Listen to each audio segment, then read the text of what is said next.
découverte. Au programme, des conférences passionnantes. Cohérence cardiaque, hypnose, stimulation bilatérale alternée, donc le MDR en fait. Et cet après-midi, réussir sa vie en période de contrainte, gérer l'agressivité, réussir à les conflits, et puis des données sur le cerveau qui peuvent vous être utiles en termes d'apprentissage et pas mal de choses. Voilà. Donc merci d'être ici aujourd'hui. On va commencer et je vais vous présenter Georges Malagola, qui donc est médecin généraliste et qui s'est spécialisé dans la cohérence cardiaque, la gestion du stress. Et Georges va vous parler ce matin de la cohérence cardiaque, qui est, vous allez voir, une technique qui peut se pratiquer, qui est facilement accessible et qui va rendre de grands services, notamment dans la gestion du stress. C'est passionnant, donc je confie la parole à Georges. Merci, bonjour. Donc, voilà mon nom, mon prénom. Donc, j'ai été formé par le docteur Quingy, que certains connaissent ici. Donc, c'est un privilège de l'avoir rencontré, de l'avoir connu. C'est un précurseur à ce niveau-là. Il a découvert la cohérence cardiaque il y a 25 ans déjà. Donc, elle a débuté aux États-Unis. Donc, elle est largement utilisée dans certains États là-bas. Et elle est très très efficace. Donc on va voir rapidement qu'est-ce que la cohérence cardiaque. On va faire d'abord un petit rappel anatomique et physiologique. Bon, ici il y a des médecins donc qui ont pas mal de notions. Je ne sais pas qu'est-ce qu'il y a comme autre profession. Psychologue, infirmière, gendarme, je sais. Voilà, très bien. Qu'est-ce qu'il y a comme profession en général? Comment? Très bien. Directrice d'établissement. Sophrologue. Quelqu'un qui s'occupe aussi des gens, enfin que des gens qui s'occupent des autres, quoi. C'est très bien. Donc c'est une passion, c'est bien. Donc là, c'est un outil, donc comme disait Tania, qui peut être utilisé dans beaucoup de domaines. C'est validé, hein. Tout a été l'œuvre d'études donc validées, randomisées, etc. Donc cohérence cardiaque, parce qu'en fait le cœur a une influence majeure sur le cerveau. Donc le cerveau qui est constitué de trois parties. Nous avons toujours le cerveau reptilien, donc qui est le siège de nos émotions. Donc nous avons les mêmes émotions qu'un lézard, aujourd'hui, le 21 mai 2016. Donc quelles sont les émotions? Vous les connaissez? Voilà, donc la peur, colère, allez-y, plaisir, comment? Non. J'ai vu un iguane triste. Non, ils n'ont pas. Non, là on est plus dans le sentiment. On est dans le sentiment. Là on est dans les émotions. L'émotion. Donc la douleur, la vraie, hein. La surprise, c'est une émotion reptilienne. Le dégoût, lorsqu'un aliment vous dégoûte, ne le mangez pas. C'est l'instinct qui vous dit c'est dangereux. Hein? Donc peur, colère, plaisir, douleur, surprise et dégoût. Donc un lézard peut être en colère, un croco aussi. Donc là il faut passer au large. D'accord? Donc on a toujours ces mêmes structures reptiliennes. Les reptiles n'ont que ce cerveau. Ils n'ont pratiquement pas d'émotions. Les sentiments, qui apparaissent chez les mammifères, dont nous faisons partie. Alors à ce niveau-là, donc c'est plus ou moins évolué selon les espèces. Hein, entre le chat, la chienne, c'est un petit peu rudimentaire. La guenon, c'est déjà un peu plus élaboré. Donc les mammifères ont ces deux-là. Et ensuite, au cours de l'évolution, est apparu le nouveau cerveau, la nouvelle écorce, néocortex. Et c'est là où ça se corse un peu. Donc les animaux, eux, sont très clairs. Et on a le néocortex, donc celui qui permet la parole, celui qui permet d'apprendre l'anglais, à conduire, etc. D'accord? Par exemple, pour les droitiers, le sens de la parole est à gauche, par exemple. Et puis ici, on a le frontal. Donc le frontal, c'est celui qui permet le raisonnement, l'agencement, de se situer dans le passé, dans le présent, dans l'avenir. Il est là. Et c'est lui aussi qui freine les pulsions. Heureusement. Le voisin m'énerve, je vais le tuer. Mon enfant m'agace, je vais le jeter par la fenêtre. N'est-ce pas? Voilà. Confirmé. Heureusement qu'il est là. C'est lui qui freine. Hein. On a des pulsions permanentes. D'accord? Ici sont régis l'appétit, la tension, la libido, l'immunité. Hein. Tout vient du reptilien. D'accord? Donc ce cerveau-là agit au niveau cardiaque par deux voies. Donc une voie nerveuse, donc sympathique, et parasympathique. Donc le système sympathique va accélérer le cœur. Donc celui-ci fait battre le cœur à 130 pulsations minutes. Et en même temps, il a un système de frein, qui est le système parasympathique. Ça va? Qui fait qu'on tape à peu près à 70. Pourquoi? Parce que souvenez-vous, là on va oublier le néocortex, on va parler que des mammifères. Lorsqu'il y a un danger, la réaction va être... Elle y est là-dessus? La fuite ou le combat? Non. Le combat, C'est un peu plus loin. De toute façon, on reviendra. voilà. Bien. Pourquoi? Parce que quand il y a un danger, il faut agir extrêmement rapidement. Donc il est plus facile d'être à 130, d'avoir un frein, de lever le frein, et on est tout de suite à 130. Hein, en moto, c'est pareil, pour passer de 60 à 130, ça prend du temps. Alors si on est déjà à 130, alerte, je lève le frein, le cœur s'accélère, distribue le sang, je fuis ou je combats. Alors si je vais passer de 70 à 130, je me fais croquer par le croco, le lion, ou renverser par le camion en traversant la route. Donc, c'est clair? Il est plus facile d'être 70 à 130 en levant le frein. Voilà. Pourquoi cette métaphore? Parce que si une souris voit un chat, d'accord, c'est à ça que sert la stimulation de l'adrénaline, le stress.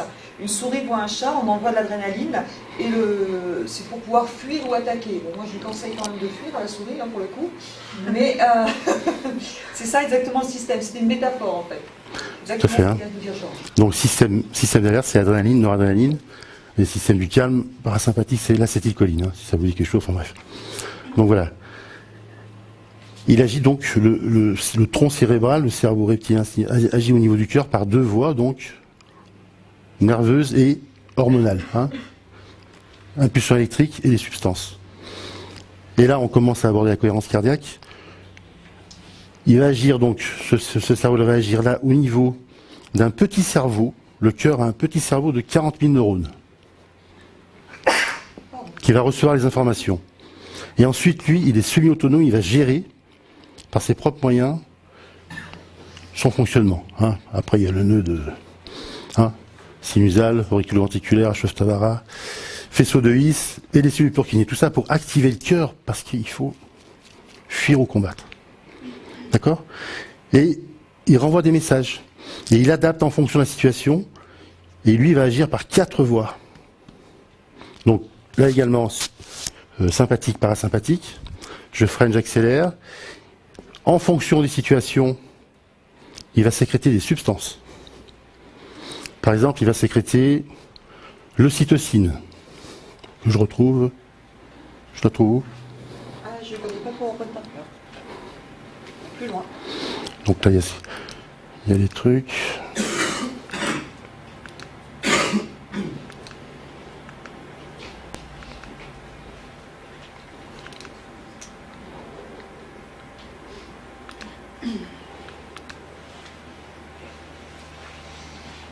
Ouais.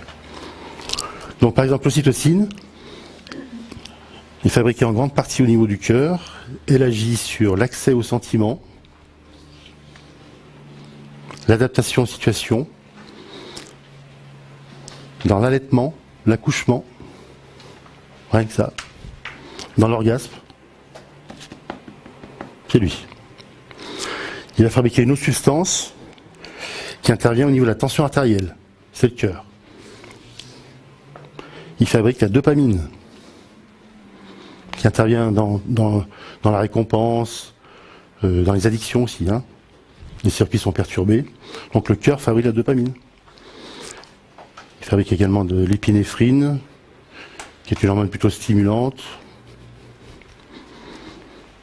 Voilà, donc on a vu l'action nerveuse, sympathique, parasympathique, hormonale, humorale. Il agit également par voie électromagnétique, enfin, c'est-à-dire qu'il envoie des ondes. Il envoie des ondes à ce niveau-là. Tout ça est validé. Hein. Et là, ils font des recherches parce qu'il y a également un champ autour de nous. Nous avons un champ électromagnétique. On ne connaît pas encore l'action exacte. Mais ça, ils en sont certains. Vous comprenez? Donc le cœur agit. Ça va? C'est bon pour vous? Hein, par 4 voies. On voit l'importance du cœur. Alors quand tout se passe bien, c'est-à-dire qu'on est ce qu'on appelle au point de confort cognitif. Vous voyez que pour le moment, on ne va pas parler de celui-ci. Hein. Lui, il vient après. Hein. Le QI vient après. Quand tout se passe bien, on n'est jamais au point zéro. On est là. On est ce qu'on appelle le point de confort cognitif. C'est-à-dire, je suis bien, enfin, tout était à peu près calme, ça s'appelle l'homéostasie. Hein. Claude Bernard définissait ça. C'est qui avait son nom à la fac de médecine de Lyon. Il appelait ça l'homéostasie. C'est-à-dire que ça va. S'il y a un danger, on va pouvoir faire face de façon adaptée. Si on est dans une situation agréable, on va pouvoir l'apprécier, quelle qu'elle soit. On est au point de confort cognitif. Lui, il peut réfléchir. Et à ce moment-là, on peut utiliser ses capacités intellectuelles, son QI, très variable. L'intelligence est formée de 8 groupes. Hein. Il n'y en a pas qu'une. Hein. Il y a les maths, la physique, la musique, le coup de pinceau, l'existentiel, pourquoi est-ce qu'on meurt. Et puis, ce qu'on appelle l'intelligence émotionnelle, c'est un don de comprendre les autres. C'est un don de se comprendre. Certains ne font aucune étude en médecine ou psychologie, qui sont extrêmement doués. On prend l'exemple de la femme de ménage dans un service de médecine où un patient est alité, il est mal en point, elle arrive, en 2 phrases, elle remonte le moral du patient. Arrive le grand patron, qui a fait bac plus 20, et en 2 phrases, il peut le démolir. D'accord? Donc c'est un don. Et ce qu'il y a de bien, autant on ne peut pas améliorer le QI autre, hein, enfin, je sais pas vous, mais moi-même si je fais 15 ans de musique, ça va pas, d'accord? On peut améliorer son quotient émotionnel avec la cohérence cardiaque. D'accord? Parce qu'à partir du moment où on va arriver ici, naturellement, vous allez pouvoir vous exprimer. Donc là, on cite Einstein, qui avait un QI à peu près à 170, et lui-même, qui n'avait pas encore d'IRM cérébral, disait « Mais le chef, il n'est pas là. Il est ailleurs. Lui, il n'est qu'un serviteur. » Parce que même lui, avec son QI à 170, quand il était angoissé ou déprimé, il ne pouvait pas faire ses fantastiques calculs et démonstrations physiques et autres. D'accord? Quand on sort ce point de confort, quand on arrive par exemple dans une attaque de panique, c'est-à-dire que tout système d'alerte s'emballe, et à un moment, il y a un court-circuit du raisonnement. Il est court-circuité. Alors qu'il n'y a pas de tigre, il n'y a pas de prédateur, il n'y a rien. Priorité à lui. Et les gens appellent le SAMU en disant « je vais mourir ». Il ne meurt pas. Hein. Vous voyez? Donc lui, comme l'ordre d'apparition, en dernier. Ça va? Ça vous paraît évident ou vous découvrez? Ou les deux? Tant mieux. N'hésitez pas, hein, si vous... Donc voilà. Alors comment ça se passe entre eux? Eh bien, ils sont en relation permanente, tout le temps. Ils s'envoient des infos sur le froid, la température, sur la tension artérielle, sur ce qui se passe un peu de partout. D'accord? Mais quand il y a une alerte, une véritable alerte, et qu'on est là, on va s'adapter. Que ça soit un problème professionnel, familial, etc., etc. D'accord? Si pour X raison on n'est plus au point de confort, donc on n'est plus dans l'anxiété adaptée. on va commencer à rentrer dans le cas d'un trouble anxieux généralisé. C'est-à-dire qu'on est sur le qui-vive, quoi. Parce que le système est emballé. Et souvenez-vous que les pompiers... Est-ce que tu peux juste changer de couleur parce que je voudrais que ça soit pas... Ouais. Merci. Parce que les pompiers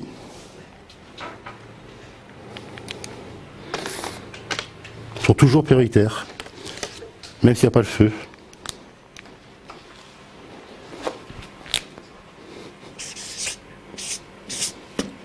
Point de confort cognitif. Donc les pompiers sont là, très bien. Voilà. La coordination, n'est-ce pas? Enfin utile. C'est une première, hein. Donc les pompiers sont toujours prioritaires. Les gendarmes aussi, et heureusement. Donc quand il y a les pompiers, quand il y a l'alerte, quand je suis anxieux, je ne peux pas être calme. Je n'ai qu'une émotion à la fois. Je n'ai qu'une idée à la fois. Pompiers prioritaires. Donc ce qui se passe dans le cerveau, etc., c'est que quand les pompiers arrivent, ils occupent le terrain. Et là, vous avez les substances du calme, du plaisir, qui sont sécrétées, mais elles font demi-tour, priorité aux pompiers, et elles sont faites prisonnières. Sérotonine, noradrénaline, noradrénaline qui intervient dans l'action. Sérotonine en trop, dans le calme, dans le sommeil, etc. D'accord ? Les pompiers prioritaires, toujours. Hein. Et le calme passe après, c'est pas le moment de s'amuser ou dormir. On part de l'instinct. Hein. On parle pas là. Hein. Donc quand les pompiers sont là, la sérotonine ne passe plus. Passe plus entre autres, la noradrénaline passe plus. D'accord. Et donc on a les troubles du sommeil, on a etc. C'est extrêmement épuisant parce que le système d'alerte consomme énormément d'énergie. Donc on va voir comment on peut le freiner. Et c'est très simple, entre guillemets. On sécrète 4000 substances minimum dans une réaction d'alerte. Parce qu'il faut tout mettre en œuvre. Il faut sauver sa vie. Hein. On est toujours là. Hein. 4000 substances. C'est la raison pour laquelle, quelquefois, le soir, vous dites, je suis crevé, j'en ai marre, je suis fatigué, j'ai mal partout. Parce que ces 4000 substances ne vont pas être éliminées dans l'action. Donc elles vont imprégner tous les organes. Donc vous allez avoir des maux de tête, des vertiges, des tensions musculaires, des lumbagos. Il va y avoir une action sur les IGA. Sur les IGA, nous avons des consoeurs dermatos qui connaissent extrêmement bien leur travail. Donc l'immunité baisse. Et avant, il y a un petit pic d'IGA, ce qui va expliquer, par exemple, les urticaires, les eczémas, l'asthme.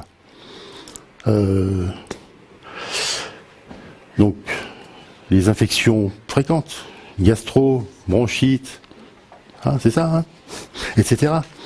Donc, pendant 6 heures, après un gros stress ou une crise de colère injustifiée, on verra après, hein, souvenez-vous qu'autrement, une colère peut être adaptée, hein. Ça s'appelle l'irritabilité adaptée.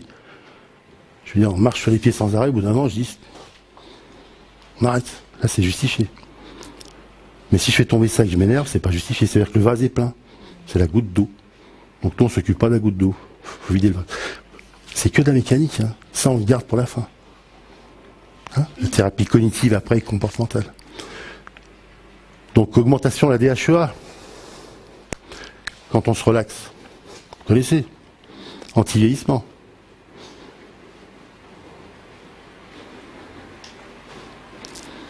Donc le cytosine on a vu. Baisse du cortisol. Donc le cortisol, vous savez, sécrété par les surrénales ici. C'est une substance de l'action. Hein. Mais quand il y en a trop, la tension monte, on peut faire un diabète, etc. Hein.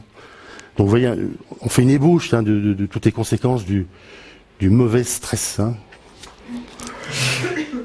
Donc voilà. Le stress, et après ici, vous avez sur la diapo ce que fera la cohérence cardiaque. Voilà. Voilà, tout à fait. Hein. Autrement, encore une petite question encore comme précision.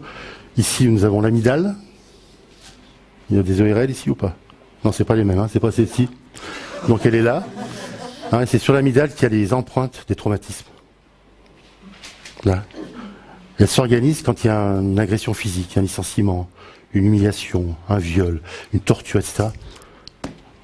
Même quand on est tout petit, il y a une empreinte. Comme les mammifères, il y a une empreinte ici.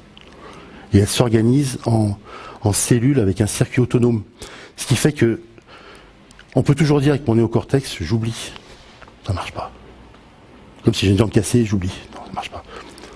Et une empreinte. Et jusqu'à 50 ans plus tard, il peut y avoir un traumatisme analogue à celui qui s'est déroulé pendant l'enfance ou autre, mais beaucoup moins important. Et là, les gens décompensent. Ils se demandent pourquoi. En fait, tout est réactivé là. Il est enfin temps de s'en occuper. Et ça, on peut aller aussi le chercher. On verra avec d'autres techniques, le MDR, etc. C'est faisable. Hein, et après, la nature fait beaucoup mieux. Hein. Souvenez-vous, on a un pouvoir d'auto-guérison qui est majeur. Majeur. C'est sûr qu'avec notre théocortex, vu notre contexte de vie, on fait de plus en plus de maladies, les gens sont de plus en plus malades, mais l'espérance de vie augmente. Parce que grâce à des gens extrêmement doués, on trouve des traitements de plus en plus performants, et c'est vrai que l'espérance de vie augmente. Mais à quel prix? À tous les niveaux. Hein, à quel prix? Donc voilà. Hein, c'était nécessaire de... Là, vous avez tout compris. La mécanique de base. Référez-vous tout le temps à ça. Tout le temps. Maintenant, on va voir par rapport à la cohérence cardiaque. En fait, la cohérence cardiaque, c'est donc un équilibre entre le système d'alerte et le système du calme. D'accord? Donc c'est la mécanique. Il fonctionne comment, entre autres, avec de l'oxygène. Les pompiers sont prioritaires en oxygène. Quand vous faites une manœuvre, ce qu'on appelle une manœuvre vagale, qui correspond au système sympathique, quand vous videz l'air, tranquillement, sans effort, vous pouvez le faire. Videz l'air. Donc là, j'ai vidé tout l'air, je n'ai plus d'oxygène. Donc les pompiers ne sont plus prioritaires puisqu'il n'y a pas d'alerte. Donc ils n'ont plus d'oxygène, ils ralentissent. Et s'ils ralentissent, le système du calme qui a besoin de beaucoup moins d'énergie va passer. Donc je vide tout. Et quand j'inspire un tout petit peu, je bloque, juste avoir le minimum d'oxygène pour faire fonctionner tout le reste de l'organisme. 3 secondes, je relâche. Ça s'appelle une manœuvre vagale. Vous développez votre frein parasympathique en quelques jours. Je propose de faire une petite démo sur déjà qu'est-ce que la cohérence cardiaque, si tu expliques, Voilà. Et comment on arrive à retrouver cette cohérence cardiaque Voilà. plus en détail. Donc là on commence. Hein. Ça va nous expliquer la crise de calme. Tout à fait. Alors au départ, quand vous allez faire ça, vous serez peut-être un petit peu angoissé. Donc c'est normal. Le système d'alerte est en route. On n'a qu'une émotion à la fois, il ne voudra pas se calmer. Très bien. Donc je vide. Hein. Donc ça, c'est la manœuvre vagale. Vous pouvez la faire autant de fois que vous voulez. Vous savez ce que c'est le plus difficile? C'est de penser à le faire. Donc qu'est-ce qu'on fait dans ce cas-là? J'aurais besoin d'un cobaye pour faire Je la peux, démo, Florence? si vous voulez bien. Je vais vous montrer. Est-ce que quelqu'un veut bien venir ici pour faire le petit exercice respiratoire? On va tous le faire ensemble. Et puis vous allez voir sur le logiciel ici comment agir directement sur votre système Comme tu veux. parasympathique. Est-ce que quelqu'un veut venir faire un petit bout? Vous voulez? Super, venez donc. Je vous installe, je vous branche. Allez-y, ouais, très bien. Ça va, Florence? La base, hein, après, Pas tombé, hein. le reste s'enchaîne tout seul. Je vais vous scotcher ça. T'avais fait des trucs avec Charlie. T'avais fait des séances avec La Charlie. cohérence cardiaque, il y a un ensemble de techniques qui Fais pas sont trop ça, ouais. respiratoires et émotionnelles, qui sont des techniques assez faciles à mettre en place, qu'il faut connaître. Et donc, ce qui est intéressant, c'est qu'on a un logiciel qui fait donc un biofeedback quelque part. Je peux me L'intérêt du logiciel est intéressant pour montrer, je dirais, de visu, exactement comment on agit sur le sympathique et le parasympathique. Je ne sais pas vous, mais moi, il y a un certain nombre d'années, quand on me parlait de la respiration, je disais oui, c'est bien tout ça, mais franchement, je ne voyais pas à quel point c'est efficace. L'intérêt de ce logiciel, c'est de pouvoir montrer en personne, voilà, quand vous respirez de cette manière, voilà ce qui se passe. Et donc, je vais brancher madame, qui veut bien.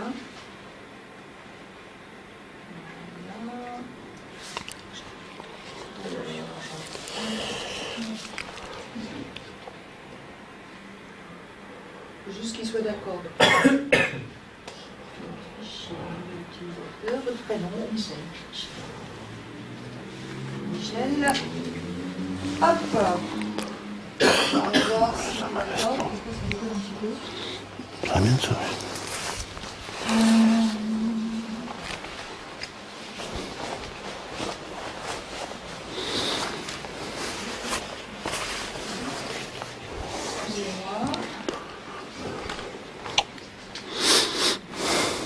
Pendant ce temps-là, tu peux expliquer la prise de calme peut-être pendant que je parle avec. Donc dans un premier temps, lorsque le cerveau là s'emballe, vous avez vu, on ne peut pas résoudre, hein, même Einstein n'y arrive pas. Donc, alors ce que je fais à ce moment-là, volontairement, je décide de penser à mon cœur. Je pense à mon cœur, le cœur va recevoir le message.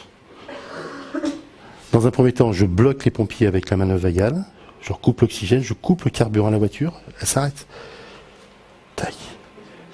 Je respire un tout petit peu, je bloque. Ce qui compte, ce n'est pas la durée, c'est le nombre. Hein, et j'en fais pas 10 de suite, parce que tout le monde dit de suite, je vais être un peu essoufflé, c'est pas bien. Et ensuite, j'enchaîne, je pense à mon cœur tout simplement. Tout ça est validé, je veux dire, ils enregistrent avec les PET scans, etc. Et à ce moment-là, lui, il va répondre, ok, j'ai bien reçu. Il va calmer. Et ils vont faire plein d'échanges. Il va y avoir sécrétion d'autres substances, dopamine, ocytocine, etc. D'accord? Et au bout d'un moment, vous serez surpris, et souvent les patients disent, je suis étonnamment mieux. Ils disent toujours, je suis étonné, c'est étonnant, bah tant mieux. D'accord? Et pour renforcer ça, donc quand on fait celui-ci, manœuvre vagale, plus penser à son cœur, ça s'appelle une neutralisation. Je neutralise. Je n'y arrive plus là, je peux plus. D'accord?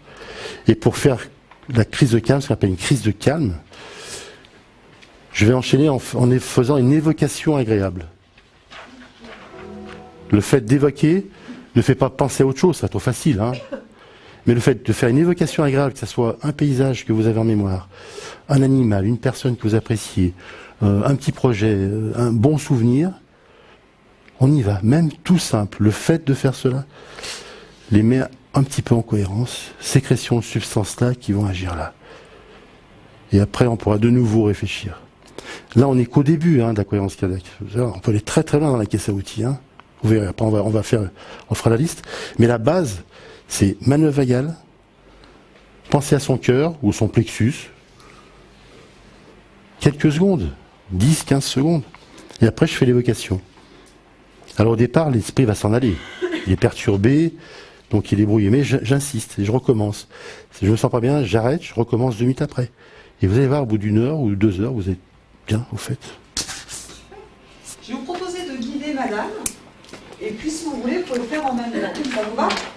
Sur ce que vous voyez derrière, bon, vous là. avez donc un logiciel. Et ce que vous voyez en rouge, ça, si je fais un petit peu un lien assez rapide, on va dire que le rouge, ce serait plutôt l'activité du sympathique, donc ce qui va stimuler notre cœur, l'accélérateur. En vert, ce serait plutôt le parasympathique. Dans la zone rouge, c'est quand je suis pas du tout en cohérence cardiaque. Dans la zone bleue, c'est quand je suis en cohérence cardiaque. Et dans la zone verte, c'est quand je suis beaucoup en cohérence cardiaque. Donc l'idée, là, madame est pas mal, puisqu'elle est déjà à 25 dans le vert. Donc vous devez faire, vous êtes relativement calme. Je pense que vous êtes quelqu'un qui n'est pas stressé, ça se voit.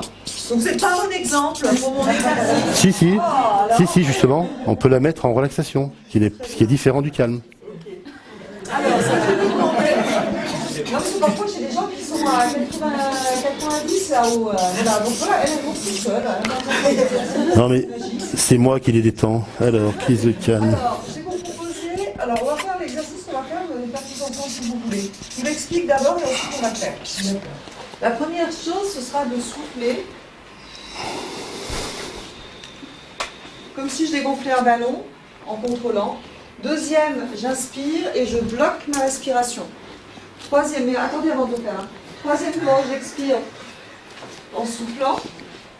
Quatrièmement, je respire en imaginant que je respire dans la zone du cœur. Et effectivement, je vais aller chercher un souffle. Donc je vous propose de vous guider maintenant doucement. Je vous propose de le faire à votre rythme. Allez-y. Donc madame là est à 56 dans le rouge. On va regarder si ça varie ou pas. Je vous propose, si vous voulez, vous pouvez fermer les yeux si c'est plus agréable pour vous. Ou alors fixer un point. Donc première chose, je souffle comme si je dégonflais un ballon.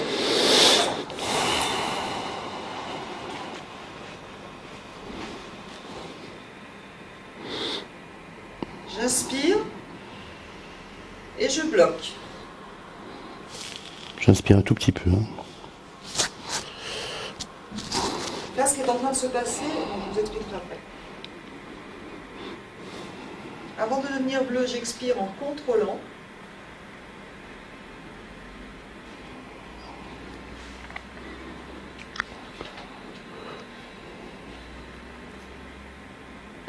Et maintenant, vous respirez simplement normalement. Respirez normalement en concentrant votre attention sans forcer, juste laisser libre quelle est la température de l'air qui passe à l'intérieur du nez, quel est le rythme. Laissez faire simplement. Vous êtes simplement un observateur intérieur, extérieur, et simplement respirez normalement. Vous êtes simplement concentré sur votre respiration, tout simplement. Voilà, c'est parfait. Très très bien. Et quand vous êtes dans maintenant, vous allez imaginer que vous respirez par la zone du cœur. Vous pouvez même poser la main sur le cœur si ça vous aide. Imaginez que vous inspirez par le cœur. Et quand vous inspirez, eh bien, vous envoyez de l'air jusqu'à la pointe des cheveux, jusqu'à la pointe des orteils. Et que vous expiriez aussi par cette zone. Voilà. Vous pouvez même imaginer une couleur si c'est plus agréable. Vous inspirez de l'énergie, vous expirez des blocages. Vous inspirez du calme. Vous expirez. Voilà, simplement. Et puis, quand vous êtes dedans, vous allez simplement penser à une personne que vous appréciez beaucoup. Imaginez quelqu'un, une personne ou un animal, et envoyez une pensée d'amour à cette personne. Ressentez cette émotion agréable et confortable.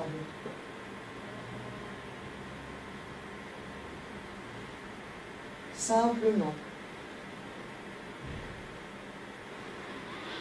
Voilà, vous pouvez simplement ouvrir les yeux. Merci, ça va?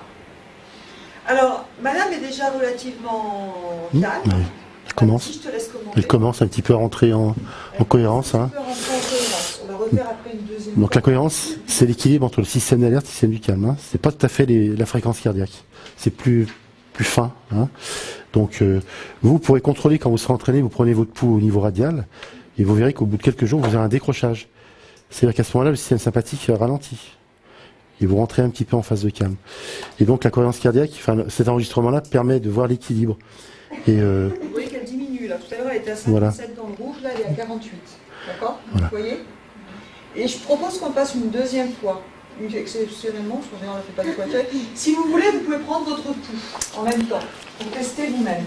Le pouls, pour ceux qui ne le connaissent pas, se situe dans l'axe du pouce. C'est ici, à peu près. Voilà. Alors l'écrasez pas, hein, sinon vous allez la sentir. Vous l'avez? Ok? les trois là. Je vous guide une deuxième fois. Ça va? C'est bon? Les trois doigts là. 3 doigts. 3 doigts pour monsieur. Je vous guide une deuxième fois. Alors plutôt avec votre doigt qu'avec le pouce, sinon c'est pas. Je vous guide une deuxième fois pour regarder ce que ça donne. Madame descend encore parce que maintenant elle est à 45 dans le rouge et elle monte à 31 dans le vert. Vous voyez, ça se passe. Je vous guide une deuxième fois. Donc on souffle comme si on dégonflait un ballon.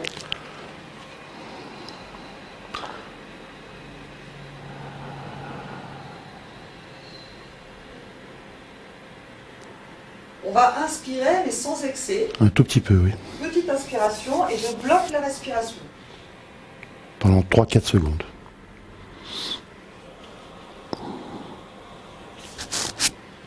Je souffle en dégonflant, en contrôlant progressivement, comme si je soufflais dans un ballon. Sans effort.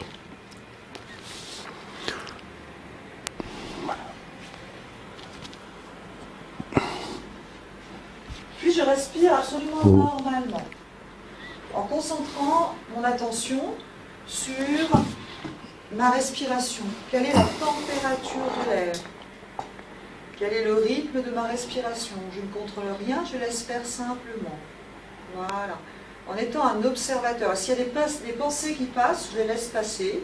C'est tout à fait normal, c'est comme ça que fonctionne l'être humain. Et je reviens simplement me concentrer sur ma respiration. Voilà. Et maintenant, vous allez focaliser votre attention sur la zone du cœur.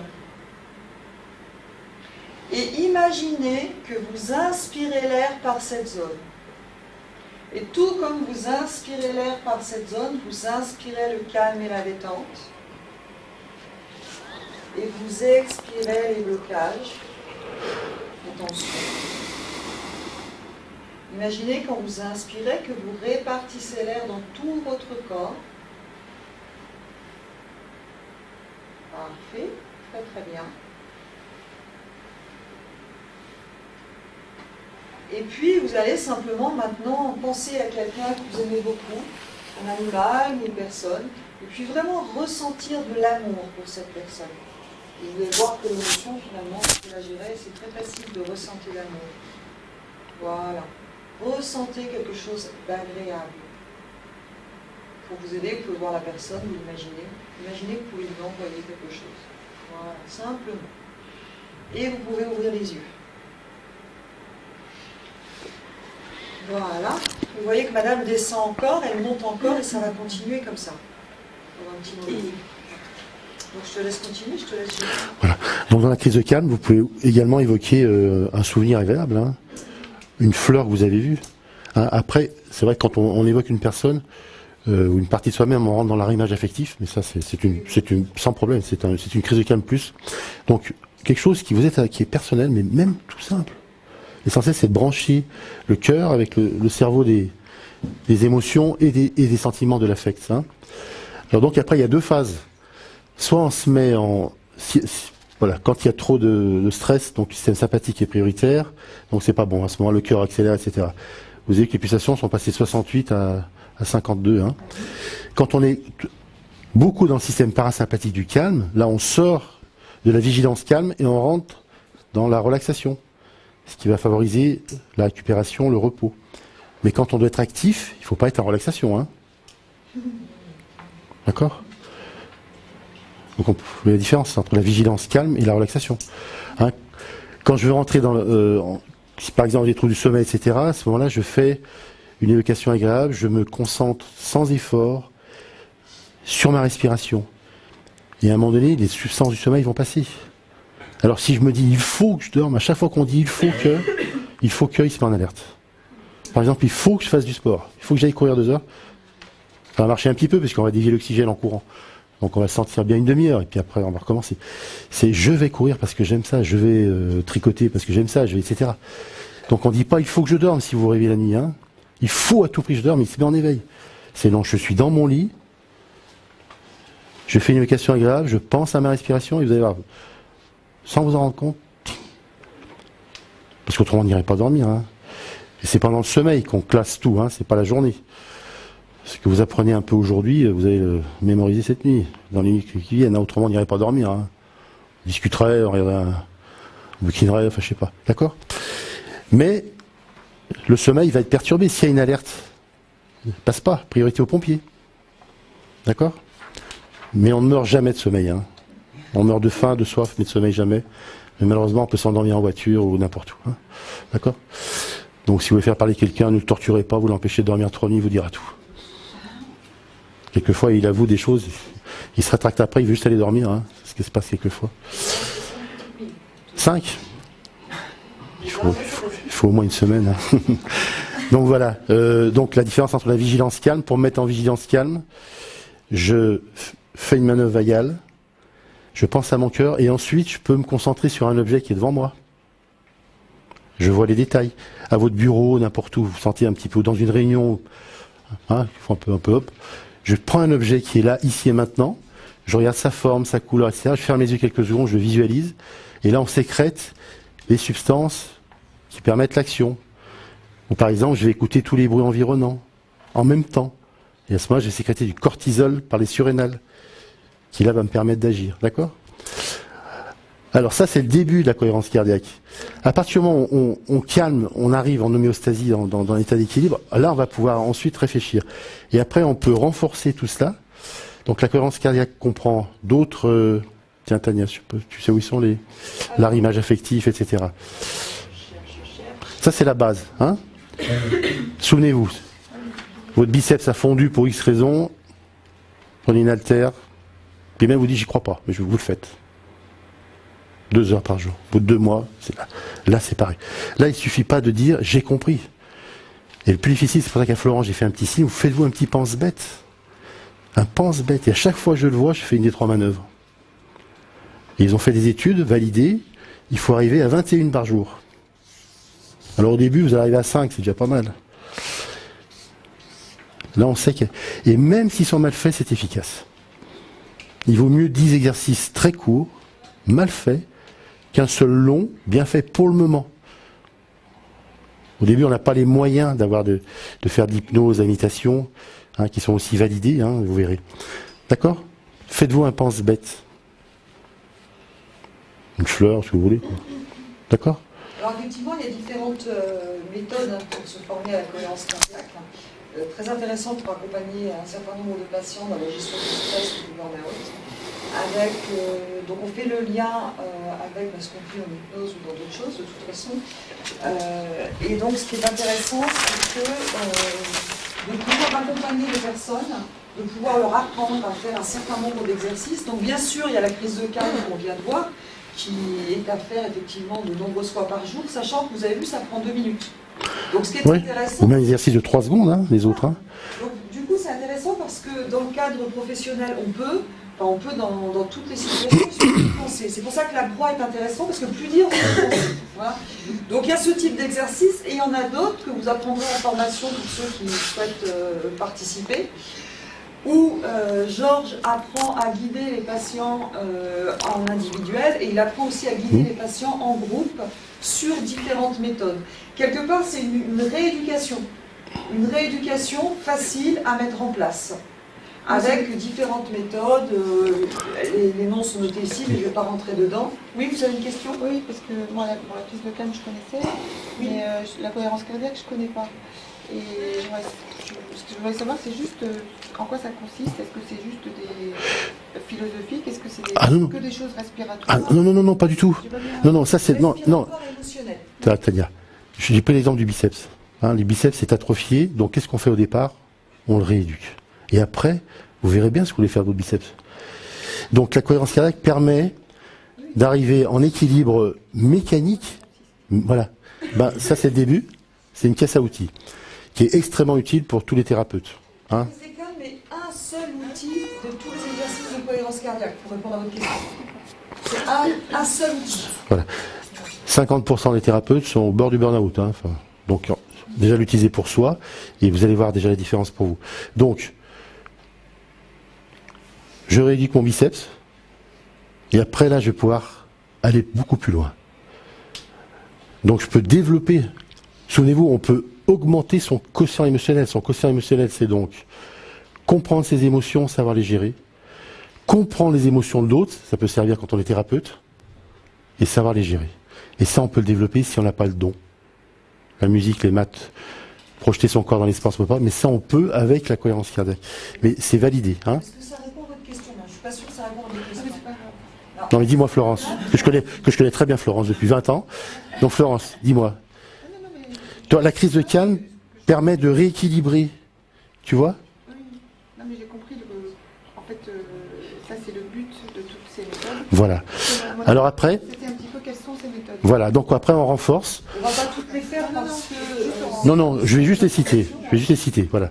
L'exercice de sollicitude, c'est mentalement, quand je pense à quelqu'un, que je lui envoie un vœu mentalement, il se passe plein de choses mécaniques. Souvenez-vous, on est dans la mécanique. Et après, on peut savoir ce qu'on a à faire. Je fais un vœu. Après, je peux faire. Si je fais sincèrement ça, c'est très bon pour Tania et pour moi. Si c'est pas sincère, c'est nocif pour moi. Le cerveau, il n'est pas dupe. Hein. Je pense à quelqu'un et puis je lui envoie. Et là, sans que je me rende compte, je sécrète plein de substances par mon petit cœur qui vont agir là. Et l'autre va lui dire merci. Enfin, c'est la mécanique. Le gel de l'émotion. Là, on commence à attaquer la vraie thérapie. On a un problème avec le thérapeute. On le fait évoquer au patient. Il évoque son problème. Hein. Ça, c'est validé aussi. On fait bien ressentir l'émotion à ce moment-là. Qu'est-ce que je ressens? De la colère, du découragement, etc., etc. Derrière, on fait une crise de calme. C'est-à-dire qu'on trempe ce problème volontairement dans les substances du calme. On réévoque le problème et on laisse faire. Et c'est pendant le sommeil qu'il va régler ça. Souvenez-vous. Et un jour, en pleine journée, je prends telle décision. D'accord? Ça sera, quand une décision est prise dans le calme, c'est la bonne. Alors si je suis en fureur, je sais plus ce que je fais. Et après, que la fureur est tombée, je sais plus ce que j'ai fait. La vigilance calme, on l'a vu, hein, c'est être ici et maintenant, donc en fixant un objet, en écoutant tous les bruits simultanément. Après, il y a l'arrimage affectif, qui a eu une ébauche avec Tania. L'arrimage affectif, je fais une crise de calme et après, je pense à quelqu'un que j'apprécie et qui m'apprécie. non pas quelqu'un que je veux séduire, etc., que j'apprécie.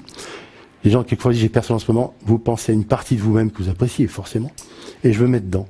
Et à ce moment-là, on se trempe dans d'autres substances, dans d'autres mécanismes. Après, méditation. Alors, la méditation, c'est prouvé, hein, c'est pas une mode, c'est validé, crée des nouveaux circuits qui vont permettre de faire évoluer le raisonnement. Autrement, on est dans ce qu'on appelle un cercle vicieux. Vous connaissez ? Il y a des routes, on passe par là. Hein. La méditation fabrique ce qu'on appelle des synapses, des nouveaux réseaux entre les neurones. Et à un moment donné, le raisonnement, déjà, va se calmer avec les autres méthodes et va faire ça. Et là, vous prendrez vos décisions. D'accord ? Il n'y a pas d'urgence. Alors, il y a plusieurs types de méditation. Et à l'affective, je pense à toutes les personnes qui sont vraiment importantes pour moi, philosophes, tout ce qui compte dans ma vie, que j'ai pas envie de perdre, depuis les personnes, depuis mes géraniums, enfin. L'essentiel, c'est de brancher les deux et de créer ces nouveaux. Et la méditation, après, peut durer 30 minutes, 40 minutes, 50 minutes. Charlie, voilà, en pleine conscience, nous est passé 45 minutes sur un grain de raisin sec. Et il nous explique pas pourquoi au début. Donc voilà. La méthode du souci, bon, ça c'est après en thérapie aussi. Et désensibilisation, on la rentre dans les thérapies cognitives et comportementales. Vous pouvez traiter les phobies après. Hein, quelqu'un qui a une phobie, faut pas, qui porte de l'eau, on va pas le jeter à l'eau, c'est définitif. Il aura l'empreinte ici. Hein. Donc on calme déjà là. Il fabrique des nouveaux circuits et après on l'expose progressivement, que ce soit les phobies de l'eau, de la foule, etc. Et le cerveau apprend par répétition. Et là, il a enfin les moyens. D'accord ? Cette méthode est validée. C'est pas moi, c'est validé. Ça a été utilisé par des grands, etc. Charlie, donc, qui a pris sa retraite depuis le 1er janvier, parce que j'avais demandé de venir. Il m'a dit non, t'es assez grand maintenant. Bon. Il m'a fait rencontrer, par exemple, le docteur Marion Trousselard, une femme de 45 ans, avec qui on a passé 4 heures, qui est médecin colonel de l'armée française, 45 ans, qui est considéré comme une des meilleures de France. J'étais dans les locaux à Charlie, sur le cerveau et l'angoisse. Elle traite ceux qui ont fait l'Afghanistan avec ça, entre autres. Quelquefois, on donne des médicaments. Alors, il faut surtout pas prendre de tranquillisants. Tout ce qui est Xanax, Lexomil, tout ça, vous le jetez à la poubelle. Vous le jetez, ça donne des dépendances. Et ça ne traite rien. C'est comme si quelqu'un a une pneumonie, la 41 de fièvre, vous donnez que du Doliprane, quoi. D'accord, on est bien d'accord. En revanche, les antidépresseurs peuvent rendre de grands services. Ils empêchent la recapture de la sérotonine dans l'adrénaline. Donc, ce qui fait que ils vont se faufiler et au bout d'un moment, les gens, ça y est, ils commencent à dormir un peu mieux, ils vont un peu mieux. Mais s'ils ne font que les médicaments, dans les 2 ans, il y a 80% de risque de rechute. Parce qu'il y aura forcément un problème d'ici 2 ans.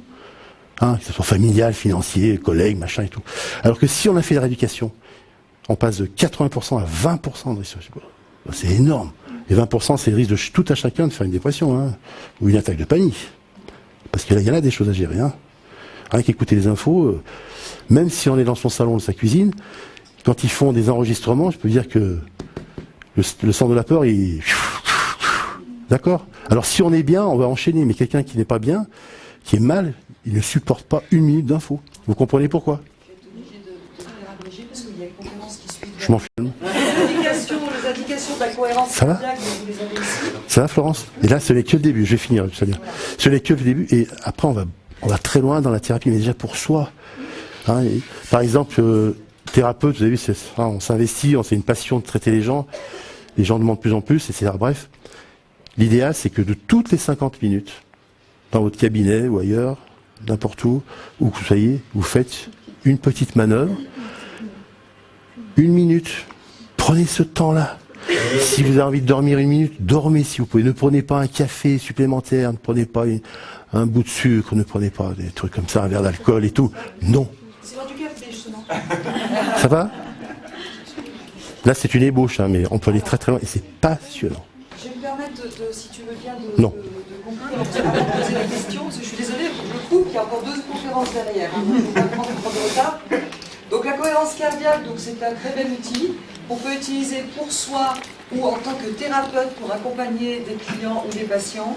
Il y a un tas d'exercices à faire. On est complètement dans la même ligne que la méditation, que l'hypnose, etc. Ce qui est intéressant, c'est que quand on a le logiciel, on peut montrer à des clients qui ne sont pas forcément sensibles à tout ça complètement comment ça marche.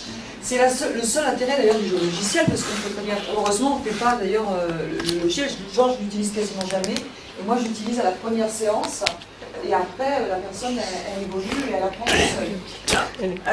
Tu fais passer stylo. Donc, quand vous travaillez en cohérence cardiaque, Et vous verrez ce soir. traversez absolument tout ce que provoque le stress, c'est-à-dire que vous avez une augmentation. Si c'est une bonne pensée.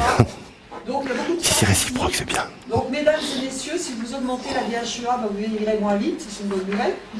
Donc, vous augmentez les IgA, vous serez moins malade. Enfin, bref, vous inversez tout le système de stress.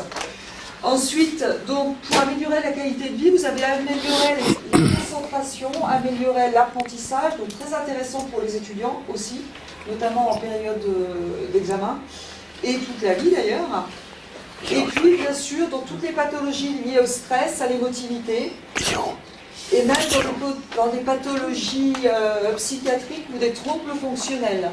Donc en tant que thérapeute, on a vraiment intérêt à l'utiliser, et à titre perso aussi d'ailleurs.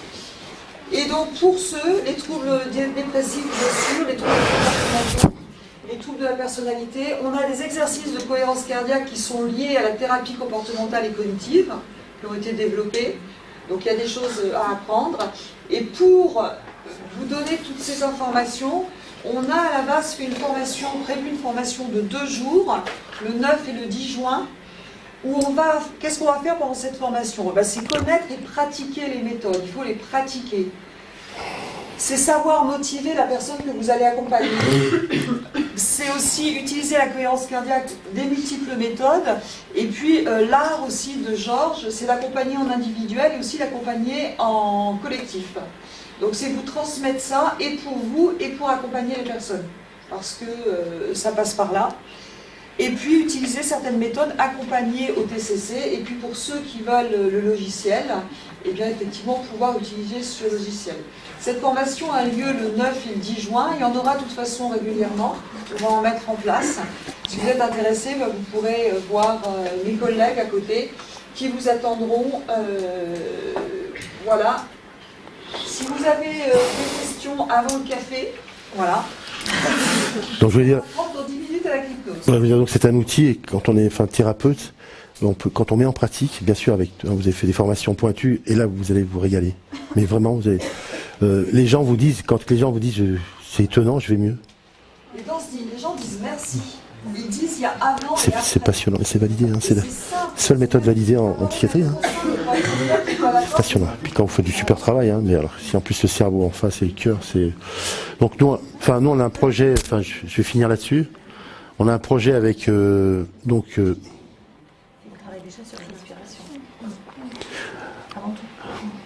a un projet avec Charlie Quingy. Je vais juste qu'elle entende, Florent.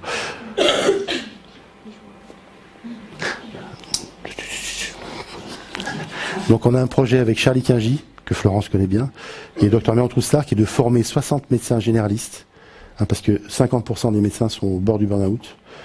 Il y a 50 médecins qui se suicident par an, personne n'en parle. Depuis 4 ans, on est à 200 morts. Tu le sais, Florence? Peu de gens le savent. Il y a un futur client va être médecin. Non, ben justement. Donc voilà, pour vous dire que Charlie, qui est très, très sensible, s'il vous plaît, 50 par an. Charlie, qui est très sensible à ça, bon, maintenant il a pris le relais, et c'était un précurseur, il m'avait déjà dit il y a quelques années, même jeudi soir, j'étais à une conférence, autre chose, j'ai parlé avec des confrères, personne ne le sait, quand on leur dit, ils disent mais c'est pas possible, mais si, c'est pas pour se faire plaindre. Et les médecins et autres thérapeutes s'occupent des gens. Donc il vaut mieux être bien quand on s'occupe des gens. Hein. Donc avec Charlie et Dr Méran Troussard, que je vais citer, donc un neurologue de l'armée française, on a un projet de former 60 médecins savoyards et haut-savoyards généralistes à la cohérence cardiaque. Donc il y aurait 6 formateurs, on aurait 10 médecins chacun. Donc, moi j'ai fait des demandes, c'est remonté jusqu'à M. Xavier Bertrand en 2012, et là actuellement Marisol Touraine, donc j'ai reçu un courrier, donc ils sont extrêmement intéressés. On attend. Hier, pas plus tard qu'hier, je vais finir là-dessus, j'ai une nouvelle famille qui revient des États-Unis, en Californie, donc ils ont une fille de 15 ans, bien sûr, mère-fille, pas terrible, donc je reçois l'adolescente de 15 ans, je discute bien avec elle, et à un moment je lui ébauche un petit peu la cohérence cardiaque. Et ensuite, elle va chercher sa maman. Ils arrivent de Californie. Hein. Elle m'avait déjà appelé avant en me disant elle est difficile, etc., conflit et tout. Et je lui ai dit, voilà, avec votre fille, j'ai pas de la cohérence cardiaque. Et là, elle m'a regardé hier. Hein. Elle m'a dit, vous connaissez la cohérence cardiaque? Oui, j'ai dit oui, mais là-bas, en Californie, on en fait plein. Et elle me dit, avant-hier, j'ai reçu un coup de fil de mes meilleurs amis, ils vont me l'instaurer même à l'école maternelle. Donc c'est une nouvelle toute fraîche. Donc c'est validé par des grands, etc. Donc moi je vous dis ça en toute humilité, hein, toute modestie, mais je l'ai mis en pratique individuellement déjà moi aussi, parce que j'ai fait un burn-out il y a 6 ans, pris en charge par Charlie et ça a été très bien passé. J'étais déjà en formation et maintenant je traite des confrères qui m'appellent et je traite beaucoup de patients et je vous dis ça en toute modestie. Je veux dire, je suis pas là pour, j'en ai rien à faire. C'est impressionnant. Et on fait le sevrage alcool avec d'autres médicaments, le sevrage des médicaments, des benzodiazépines qui, on sait, à 40% favorisent l'Alzheimer. C'est des grands profs qui le disent et on continue à en vendre. C'est dégueulasse. La France est championne du monde des tranquillisants, 40% de plus que les Américains, qui pourtant sont gros, ils font pas de sport, mais ils font. Voilà. J'essaie de vous convaincre modestement. Hein. Essayez sur vous déjà. Mais faites-le. Il est où le stylo pour le pense-bête? Il est retourné là-bas. Il s'est arrêté là. Ah, c'était tout le monde. D'ici ce soir, vous en faites 20. Merci. Merci Jean.